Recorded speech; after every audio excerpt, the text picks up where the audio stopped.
Let's dive into Mickey's training so that way we can stay consistent at home. Whenever he's doing behaviors that we want to keep seeing, whether that's following our commands or just showing us calm behaviors we want to keep seeing, we're going to reinforce and reward that behavior with praise, petting, and treats. And then whenever he's doing things that we don't want to see, whether that's jumping up on us or not listening to our commands, we're going to follow through with his training equipment so that way we can decrease those behaviors. So let's go over Mickey's training equipment. This is Mickey's prong collar. He's going to wear this whenever he is on a leash. How we take this on and off is we're just going to secure one of the links and push through like so. To put it back together, we're going to pinch this prong and put it through the holes of the other prong. And then whenever he wears this, the leash is going to attach to the D-ring that swivels. And then how we use this, say he is in the heel position. Heel is that walk next to me on that nice loose leash. Say he's in the heel and he's starting to pull ahead, and that's not what we wanted to do. We're going to say no, marking the incorrect behavior we don't want to see, pop of the leash, and then we remind him heel. So no, pop, heel. And that's going to work with every command. So if he does any command, say we ask him to sit and he doesn't sit, we're going to say no, marking the incorrect behavior, pop of the leash, and then remind him what command we want him to do. Now let's go over his remote collar. How we turn this on and off is there's going to be a red dot on the collar and a red dot on the remote. We touch these together. The green light flashing means the collar is on, charged, and ready to go. How we turn on the remote, on and off button on the back, push and hold until the screen lights up. You're going to see level 25 appear on the screen. This is Mickey's working level. And then today we're going to focus on the black S button. S just stands for stimulation, so it's kind of like an electric muscle stimulator. So say he's in the heel position and then he's starting to pull ahead. We're going to say no, marking the incorrect behavior. Black S button, heel. No, button, heel. And then whenever he gets back into the position, we can give him that reinforcement of that praise, petting, and treats so that we reinforce the behavior we want to keep seeing. With these, it depends on the level of distraction that we have. With Mickey, we may use one of these, we may use both of these. Depends on the situation that we are in. With the remote collar, it's going to be the first thing that we put on in the morning and then the last thing that we take off at night so that way we always have a form of communication with Mickey throughout the day. With the prong collar, he can wear this whenever he is on a leash. So in the beginning, he may be on a leash in the house just to set the new rules and boundary, and then we can slowly fade away from needing the leash and the prong on in the house, and then just have it on whenever we take him outside on walks. So that is Mickey's training equipment. Now let's go over his commands. We've already kind of gone over the heel, so about 80 to 90% of walks should be in the heel position. The other 10 to 20%, we can give him that release word free. Free is that command where he's not in any set command and he can wander and explore and do his own thing. That's his time, our time to follow him rather than him following us so he can do his business. Now we have stay or sit. Sit means stay as implied until he's given that release word free. So this is really good for those door manners. So when we approach a door, whether it's inside or outside, we're going to have Mickey sit. So that way he doesn't think that he can just bolt through doors anymore. So we'll have him sit. As we're opening the door, we're going to remind Mickey to sit because opening the door is a big distraction. So we want to remind him what he is supposed to be doing. If he sits and stays, great. We have two options. We can either heel through the door with Mickey or we can give him that release word free and have him go through on his own. So while we're doing this, if he gets up at all, we want to make sure that we follow through with the training equipment so that when we ask him to sit on the first time he does, and so we can set the same boundaries that we have here at the facility at home. And now we have down. Down also means stay as implied. So whenever we're working on the down, we don't want to walk 10 feet away and release him from there because then we're going to reward him for coming to us and not staying in that down stay. So whenever we're working on the down, we can do a little distraction and then we're going to go back to him and release him from where he is. So that way we reward him from staying in that down stay. Also, when we reward, we're going to reward low to the ground so he knows the positive zone is going to be low. Now we have place. Place is that boundary stay that we can use whenever we have guests coming over. So that way Mickey isn't at their feet or getting in the way of things, but he is still experiencing everything that's going on, but he is on a boundary. With place, we're also not going to release from a distance because then he gets rewarded for coming to us, and we want to get him rewarded for staying on the place bed. So when you first practice this and when you first have company coming over, I would suggest putting him on the leash so that way you have a way to guide him around if you need to, if he gets off the place bed. Also with place, we're going to reward on the bed so that way he knows that positive zone is the boundary that he is on. Now we have come when called. Whenever we're practicing this, I suggest having a 30 to 50 foot leash so that way if he does get extra distracted, we still have a way to communicate with him and get him back into our space if we need to. So when we're practicing come when called, it's nice to give him that release word free. So that way he can go get distracted because ideally when we need him to come back to us, it's when he's going to be distracted doing his own thing. So we give him that release word free. we'll call him to us, we'll say, come, and then we're going to praise him as he's coming into our space, so that way we reward him for coming to us. And then when it gets to us, we're going to have him sit, and then we can give him the treat. Say he decides that he doesn't want to come to us, he gets extra distracted, we're just going to say no, and we can either use the remote collar or the prong with the leash attached to it. We can tell him no, we're going to call him again. We're still going to praise him as he's coming into our space, because just because he didn't listen out there, we're still going to be the positive zone. We're going to reward this command every single time to build up a reward history and have that positive association with coming into our space. And then we have leave it. Leave it just means don't grab that. So when you first practice this, I'd suggest starting out with dog safe foods. So you'll drop it on the ground and say leave it. If he does, great. If not, follow through with the training equipment. I would suggest starting out with a leash on him just in case we need to guide him into different scenarios. So that is leave it. And that is going to be all of Mickie's commands. So we're going to reinforce and reward the behaviors that we want to keep seeing. So those calm, nice behaviors and listening to our command. And then those behaviors that we don't want to see, whether that's jumping up or any of those unwanted behaviors or not following our commands, we're going to follow through with the training equipment, so that way we decrease those behaviors. So reinforce and reward the behaviors that we don't want to see, follow through with the training equipment to decrease the behaviors that we don't want to see. So we're going to have fun and stay consistent. And now we're going to watch Mickie do his commands.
Free.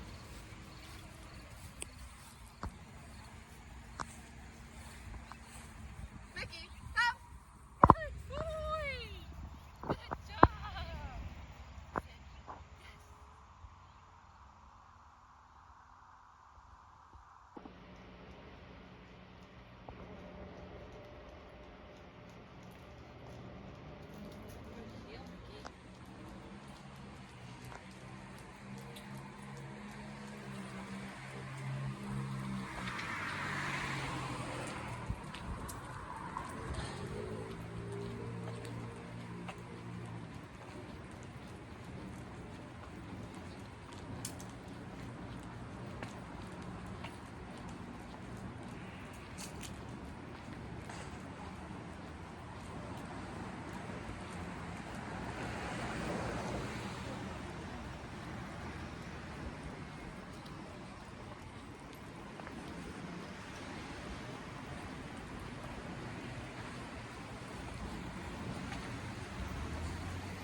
Down. Good boy.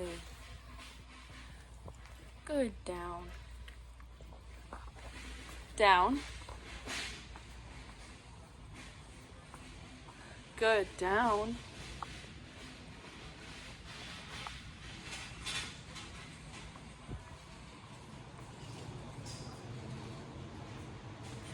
Good, down.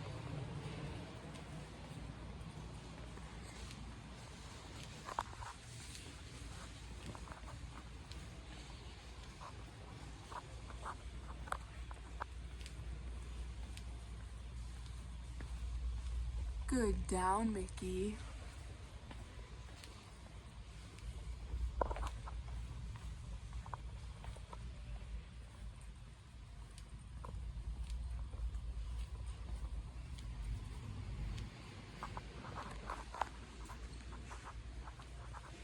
Good, down.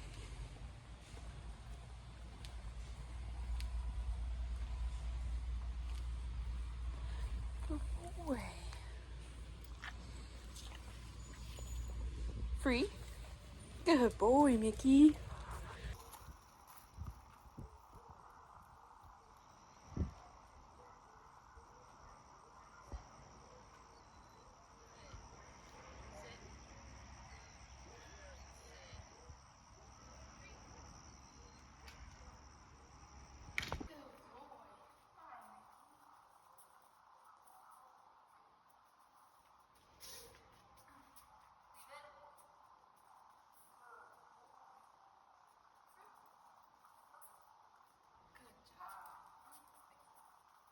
Leave it.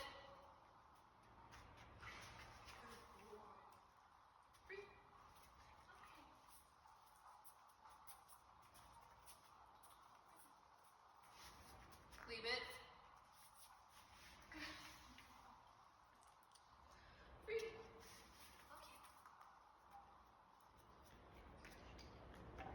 Mickie.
Let's dive into the other feature of the remote. So now that we know how to turn it on, let's go over how to turn it off.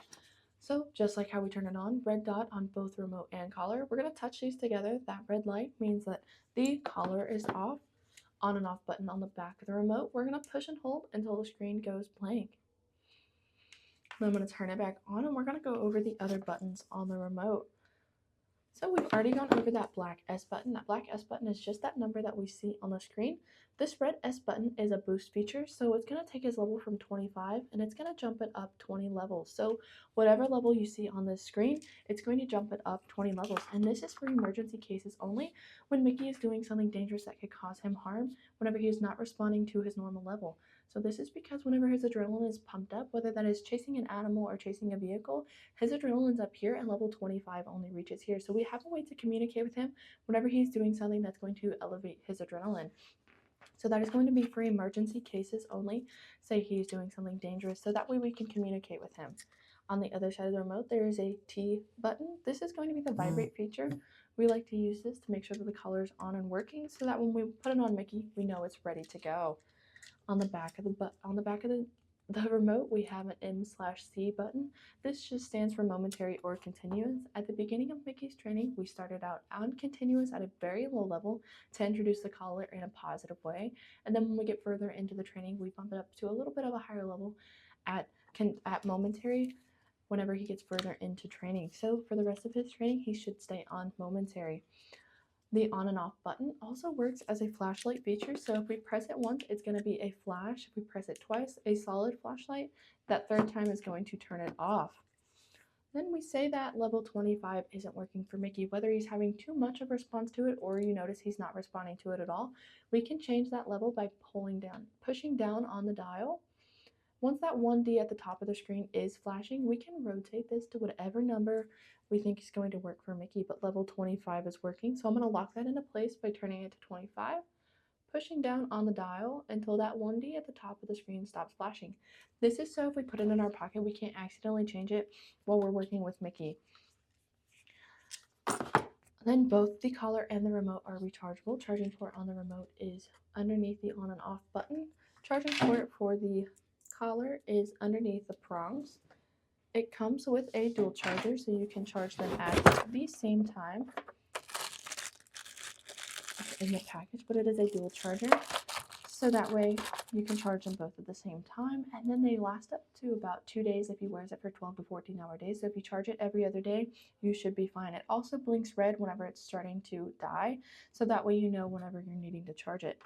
Mickie doesn't have too long of hair, but if you notice that the prongs aren't making good contact with his skin, you can change it over to longer prongs. It comes with the tool to do it, and that's if you notice that the prongs just aren't making good contact. Those are just longer ones to get through his fur. Then at the bottom of the box, there is a manual. So if you're having any other trouble with the remote, you have a manual to go through and read if you have any other questions or things that you can do with the remote. Then they both are waterproof, so they get wet. Not a big deal. Just make sure you rotate the collar on his neck if he's going to stay wet for an extended period of time, so that way it doesn't irritate one part of his neck, because when it's wet, it may rub a little bit more. Then there is a 2-year warranty, so if you have any issues with the remote, you can contact the company and hopefully get a replacement or get something figured out. That is all of the other features of the remote, so we're going to have fun and stay consistent.